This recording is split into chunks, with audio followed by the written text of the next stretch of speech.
Hi, I'm Dave Jackson. Welcome to another JPR Live Session where we get to know artists we admire and hear intimate live performances from the JPR Steve Nelson Performance Studio on the campus of Southern Oregon University.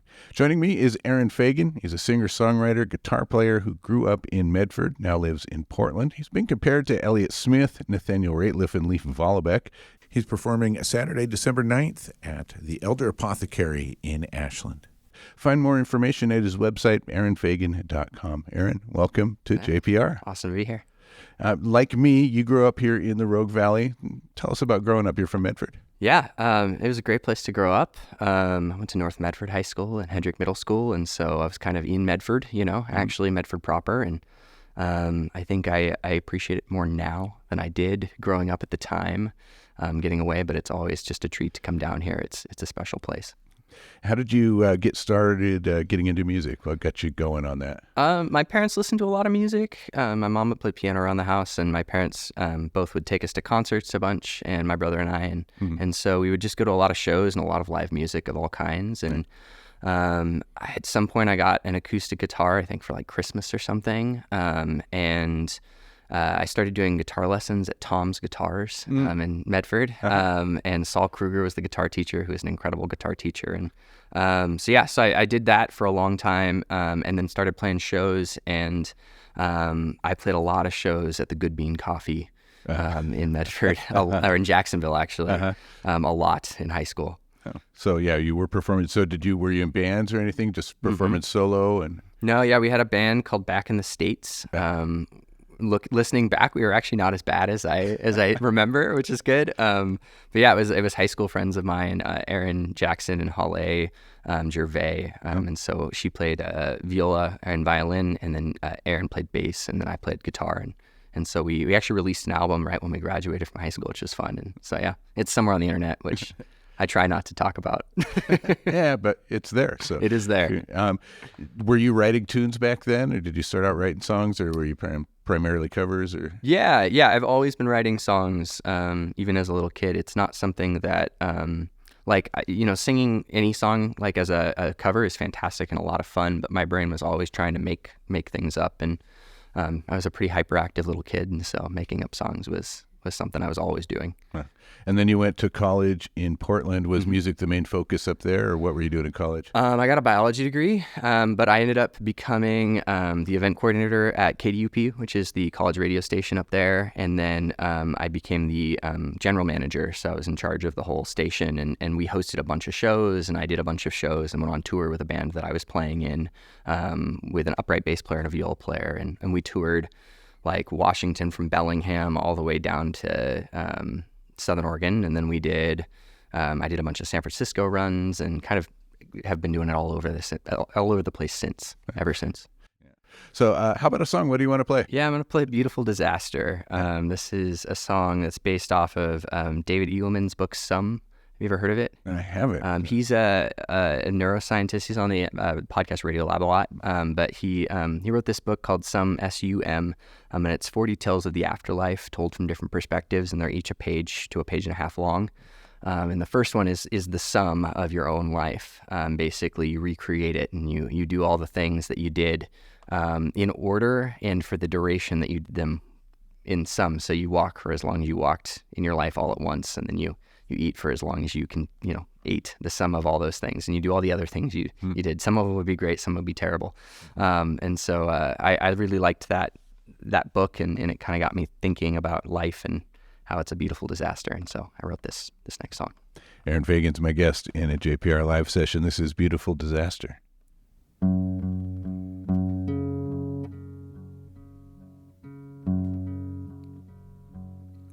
If you arrive in the afterlife, could you tell me if you'd made it? Would your ticket be enough to cash all the karma you'd been saving? But what if you found the gates of hell? Could you claim it be mistaken? Were you pure and true, or could you tell Or was it fear of bad behaving? It's a hard life, man. There's a beautiful world out there. It's a hard life, man. No promises of after. It's a wonderful hope. Oh, the casting of a master. It's a beautiful disaster. A beautiful disaster.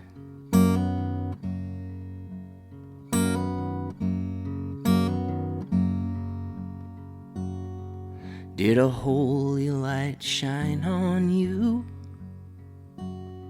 Or did the darkness stumble forward? Or did you see your life flash before your eyes? Was it savior or destroyer? And did they hold you close and sing your name? Or was it whisperings of sorrow? And all the ways we try to avoid the pain. You're gonna be alright. I'm not gonna be alright. It's a hard life, man. There's a beautiful world out there. It's a hard life, man. No promises of after. It's a wonderful hope. Oh, the casting of a master. It's a beautiful disaster. A beautiful disaster.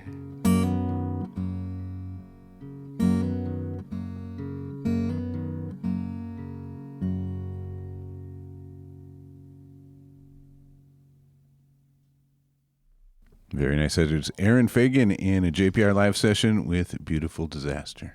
I found an interview, I think, that you did on Bill Scorzari's website with Watch House. Is that right? Yeah. See, I would interview people for this magazine called, it was like Heartland Magazine or Heart Music magazine. And so I would get to interview all these great artists. And my dad's here with us right now, but one of them, because I wasn't 21 at the time, I was interviewing Rocky Votolato and Noah Gunderson, and he had to sneak me in backstage because I wasn't the age, so he had to help me get into the venue, which it was a parent, thing at the Aladdin Theater. Oh, that's cool. Yeah. And so Portland's got a pretty thriving folk music scene. We're familiar with a lot of the folks from up there. What was it like you breaking into that environment? Man, it's changing so often, and I've kind of not reinvented myself, but I've come and gone from the Portland scene so many times that it's every time it's new. And so everyone is so kind who's a part of that scene, but it is changing so often. And the city is small, but it's sprawling, and so there's just different pockets everywhere. But everybody knows everybody. You just may not know what their newest project is until you see them on stage. And you're like, oh, it's that person, and you hear their names. Right. I think Seattle does that a lot too. Yeah. So you list Jeffrey Martin as both a friend and a mentor at this point. Yeah. How'd you get to know him? Yeah, I sent him a letter in college. I saw that he was a high school teacher, and everyone had been telling me to become a high school teacher, basically. And I was kind of like, hey, you're making music work. How are you doing this, and how are you teaching? And how are you just living your life? And he sent me a letter back.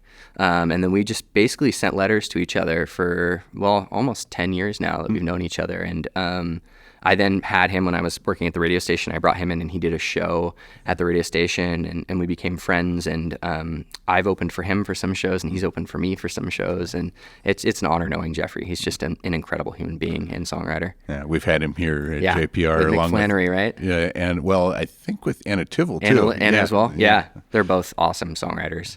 What do you want to play for us next? How about another song? Yeah, I'm going to play Gone this time.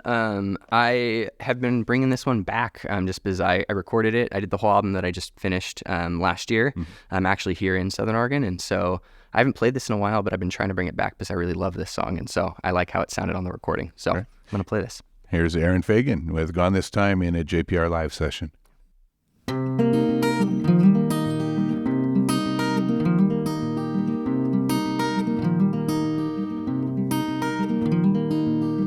The spirit left you and you fell down into a dream. At least that's what I've told myself to believe, and it's a lie.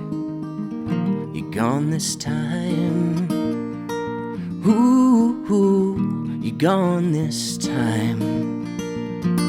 If morning's mending, then why am I pretending to be fine? A thinly veiled line between treading water and building a shrine. Ooh, you're gone this time. If I could paint your portrait in my mind, then you'd still be with me. But at the rate we're spinning out of time, will your soul wait for mine?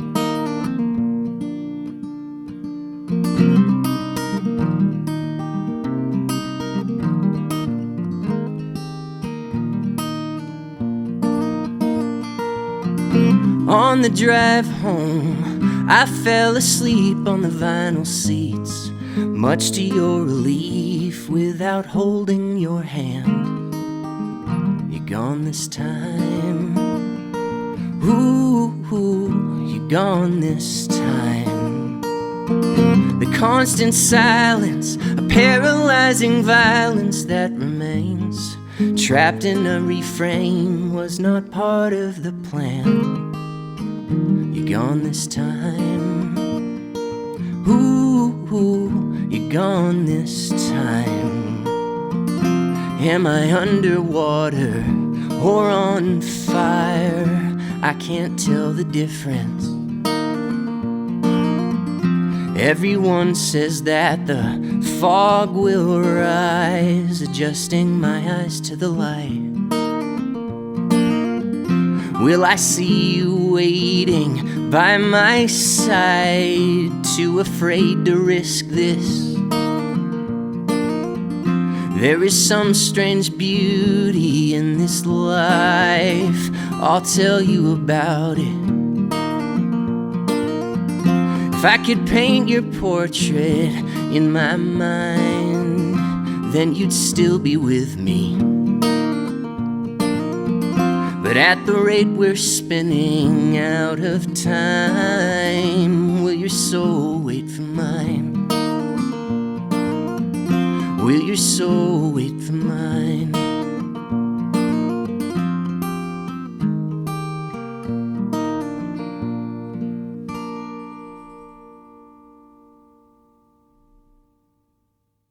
That's Arran Fagan in a JPR Live Session with the tune Gone This Time. Arran Fagan is performing Saturday, December 9th at Elder Apothecary in Ashland. Find tickets at his website, arranfagan.com. That's ARRANFAGAN.com. Tell us about that song, Liz. Yeah, there's a book that they make a lot of doctors read. I was in this like philosophy course in college, and it's called The Spirit Catches You and I Fall Down, I think, or The Spirit Catches Me, I Fall Down. And it's about kind of global healthcare.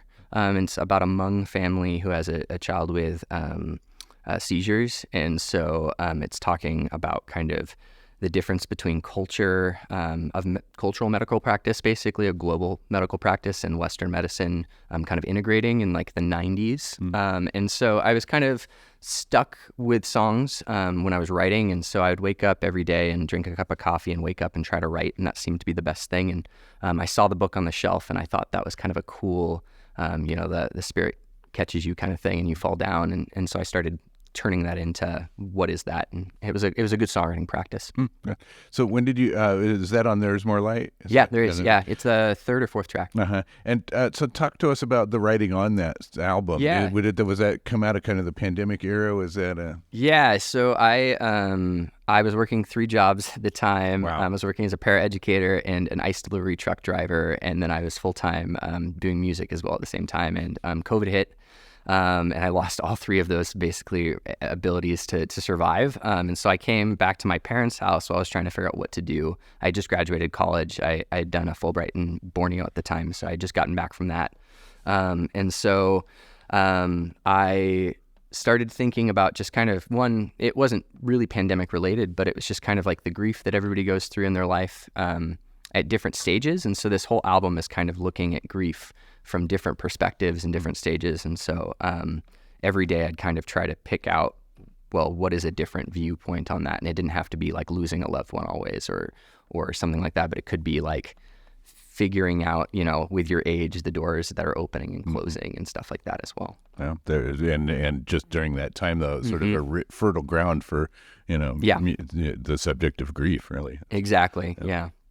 On one of your previous albums, you were dealing with some personal issues going on. Tell us about Sad Old Songs and how it compares to kind of your outlook. Yeah, Sad Old Songs is like the personal aspect, but also still kind of looking at friends going through stuff as well. So, personal relationships. Right. And so I turn a lot of songs into the I on purpose. And so Sad Old Songs was kind of like, I'm living in a dorm. I'm not really sure what I'm doing with my life at all, and writing those songs and kind of looking at people, kind of learning the world, and making a lot of mistakes and sometimes finding some really good things out of it. And then There Is More Light is more actually a reminder of, we all go through this grief process in different ways in our lives, and there always is a piece of light in there somewhere. So trying to really focus on the positive, whereas Sad Old Songs was more the negative than anything else. Well, that's good. It kind of comes full circle. Yeah.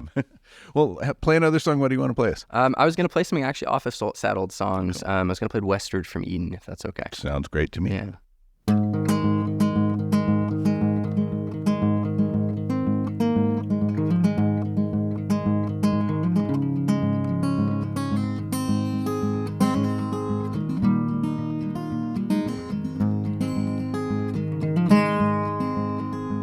As I traveled westward from Eden, came to a side in the road.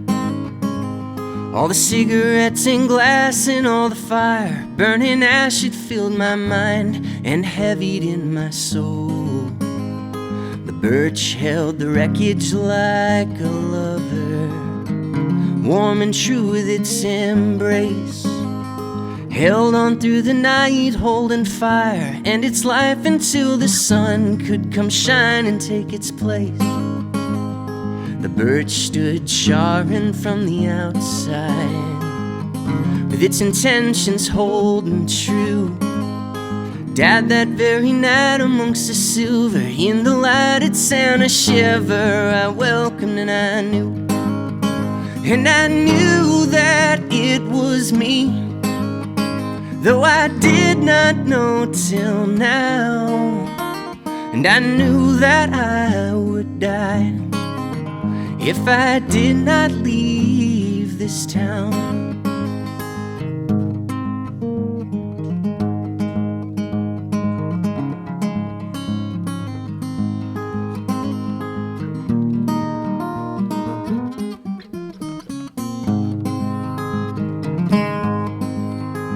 There's no problems with being a martyr if in the name is something true. But what if that you think is something hiding in your drink and it truly does not believe in you? This thought captured in my mind now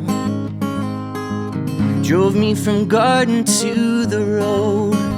As I straightened down the line, leaving the omen from my mind in the rear view, the couple drenched in gold. And I knew that it was me if I did not take control. And I knew that I would die if I did not let you go. And the twilight was worn and frayed thin, showing crimson patchwork skies. Somewhere down the line I left a little piece behind of everything I ever was inside. And I knew that it was me, as if waiting for the call. And I knew that I would die. Yes, I knew that I would die. Oh, I knew that I would die if I did not lose it all.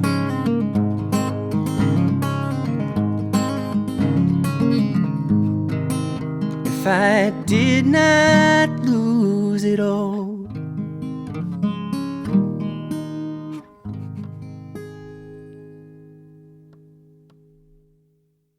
Arran Fagan is my guest in a JPR Live Session. That was Westward from Eden here on Jefferson Public Radio.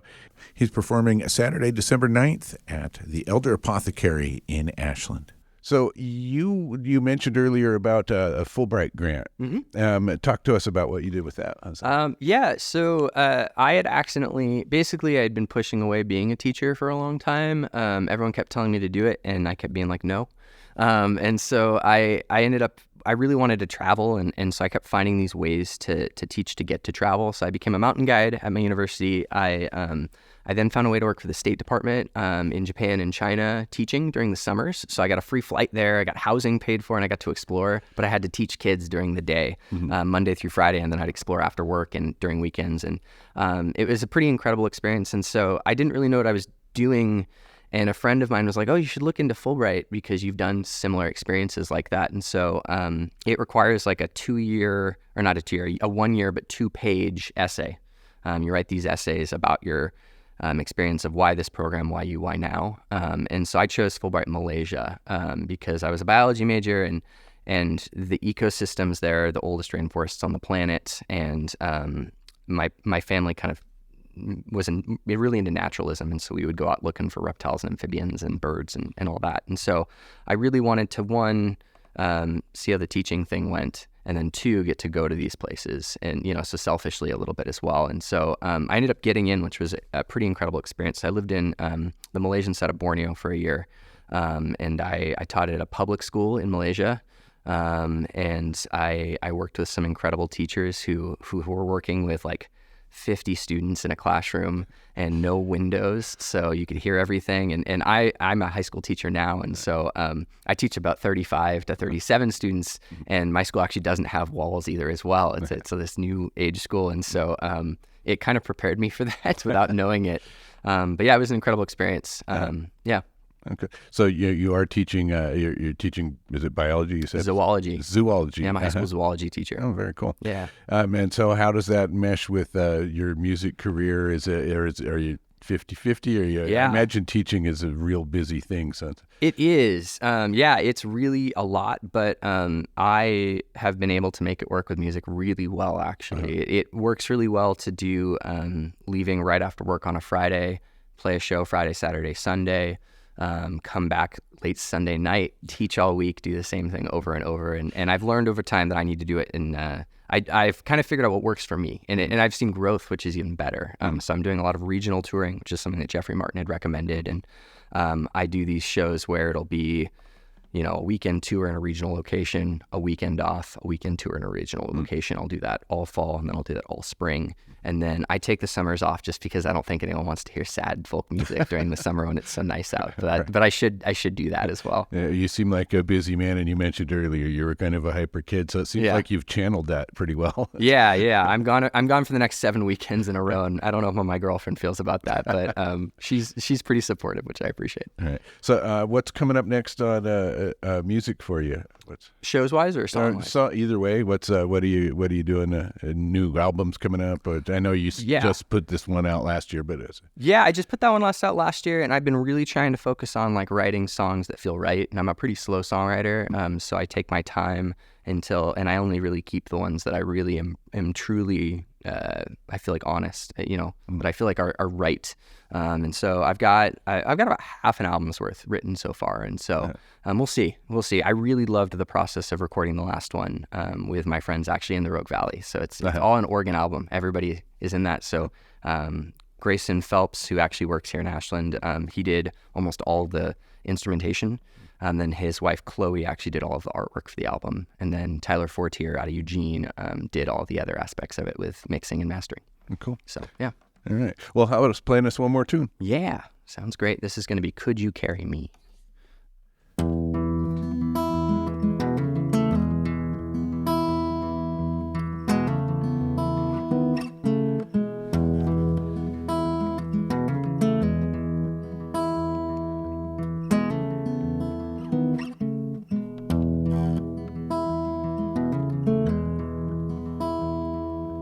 working through the daylight, hoping to catch a break. This body is an anchor, well, my mind floats awake. My love is far away now, in a vast expanse of dream. Well, lying in these arms, just as close as she can be. Could you carry me?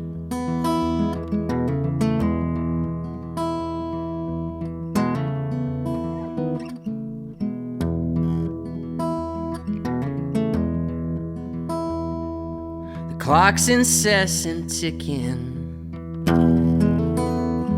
contradicting my heart's beating. All the words that I've been thinking spin round and round and round. My love, she lights a fire in the depths of what's beneath. To covet beauty and desire is something short of cheap. Could you carry me?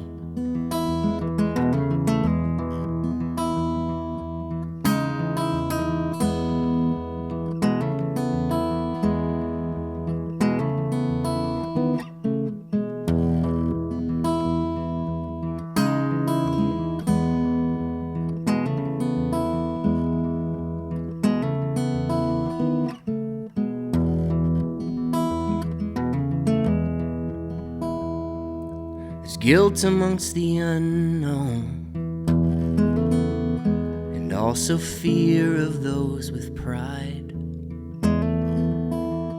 A question looming and unchanging.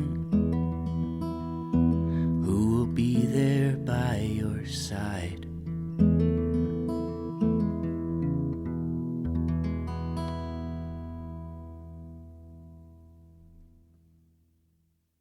Arran Fagan is my guest today in a JPR Live Session. That was Could You Carry Me? Tell us about that song. Yeah, that song's just like, trying to make sure that the people in your life can support you in the way that you want to be supported, and also you can support them in the way that they want to be supported, so that there isn't an imbalance in that ability, either emotionally or even sometimes physically. So, yeah. Right.